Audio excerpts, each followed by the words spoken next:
আপনারা দেখছেন রিয়াজুল জান্নাত 786 ইউটিউব চ্যানেল। আসসালামু আলাইকুম ব্রাদরান ইসলাম, মাহে রমজান মুবারক। সবাইকে মাহে রমজানের আন্তরিক শুভেচ্ছা। পবিত্র রমজান মাস আরবি বছরের নবম মাস। ফজিলত এবং মর্যাদার দিক দিয়ে পবিত্র রমজান বছরের সর্বশ্রেষ্ঠ মাস।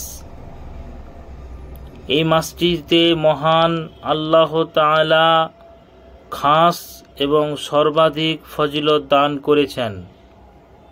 এ মাসের যে কোনো নেক বা পুণ্যের কাজ দ্বারা অন্য যে কোনো মাসের নেক কাজের 70 গুণ বেশি সওয়াব লাভ করা যায়। সুবহানাল্লাহ। এই মাস সম্পর্কে পবিত্র কোরআনে বলা হয়েছে, শাহরু রমাদানাল্লাযী উনজিলা ফিহিল কুরআন হুদাল লিন্নাসি ওয়া বায়্যিনাতিম মিনাল হুদা ওয়াল ফুরকান। সূরা বাকারার 185 নম্বর আয়াত।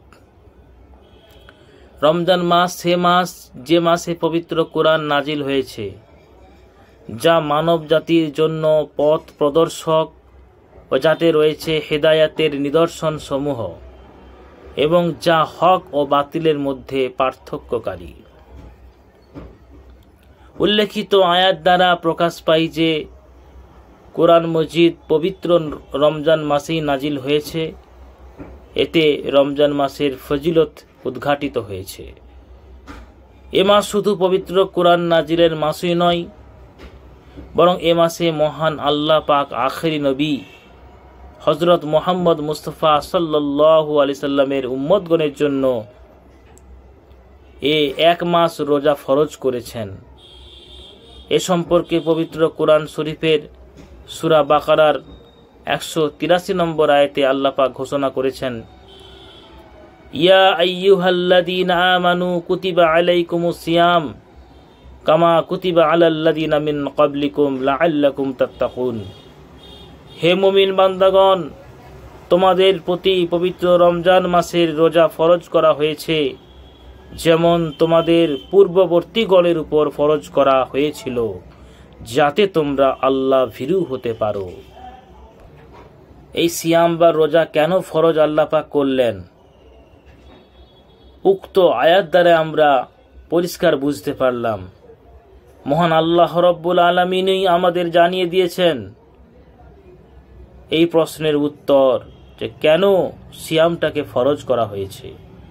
পবিত্র কোরআনের বর্ণনা মোতাবেক আমরা জানতে পারি বলা হয়েছে, তাকওয়া হাসিল করার কথা বলা হয়েছে, সেই জন্য এটাকে ফরজ করা হয়েছে। হে মুমিনদেরা, তোমাদের উপর সিয়ামের বিধান দেওয়া হলো, যেমন দেওয়া হয়েছিল তোমাদের পূর্ববর্তীদের উপর, যেন তোমরা মুত্তাকি হতে পারো। তা যথাসম্ভব পালন করতে হবে। যা কিছু করতে নিষেধ করেছেন তা থেকে সর্বাত্মকভাবে বেঁচে থাকতে হবে। এর নামই হচ্ছে তাকওয়া। সমাজে এমন কিছু মানুষও থাকে যারা খোলা চোখে খুবই সাধারণ শ্রেণীর মানুষ। তাদের না থাকে অর্থ বিত্ত, না থাকে বংশীয় প্রভাব প্রতিপত্তি, হয়তো তেমন কোনো শিক্ষা দীক্ষাও নেই, দিনে এনে দিনে খায় অবস্থা, কিন্তু শরীয়তের বিধান পালনে তারা বদ্ধপরিকর। দিনভর কষ্ট করে মাথার ঘাম পায়ে ফেলে হালাল পন্থায় যতটুকু উপার্জন করতে পারে ততটুকুতেই তারা তুষ্ট থাকে, কারো হক নষ্ট করে না, আল্লাহ তাআলার বিধান পালনে কোনরূপ শিথিলতা করে না। এমন মানুষ সম্পর্কেই রাসূলুল্লাহ সাল্লাল্লাহু আলাইহি ওয়াসাল্লাম বলেছেন, চুল এলোমেলো মানুষের দরজায় অবাঞ্ছিত। এমন কত মানুষ আছে যারা আল্লাহর নামে কোনো কসম করলে আল্লাহ তা অবশ্যই পূর্ণ করে দেন। সহিহ মুসলিম, হাদিস নম্বর 2622। সমাজের চোখে তারা হয়তো নিতান্তই তুচ্ছ, কিন্তু তাকওয়ার গুণ হাসিল করে তারা আল্লাহ তাআলার কাছে অত্যন্ত সম্মানিত। এজন্যই তারা যখন আল্লাহ তাআলার কাছে কোনো কিছু চান, আল্লাহর নামে কসম করে কোনো কিছু চান, কোনো আরজি পেশ করেন, আল্লাহ তাআলা তাদের কথার মান রক্ষা করেন, তাদের কথা শুনেন, তাদের দোয়াটাকে আল্লাহ পাক কবুল করে নেন। আল্লাহ পাক আমাদের সবাইকে তাকওয়া হাসিল করার তৌফিক দান করেন। আমিন। আসসালামু আলাইকুম ওয়া রাহমাতুল্লাহি ওয়া বারাকাতুহু।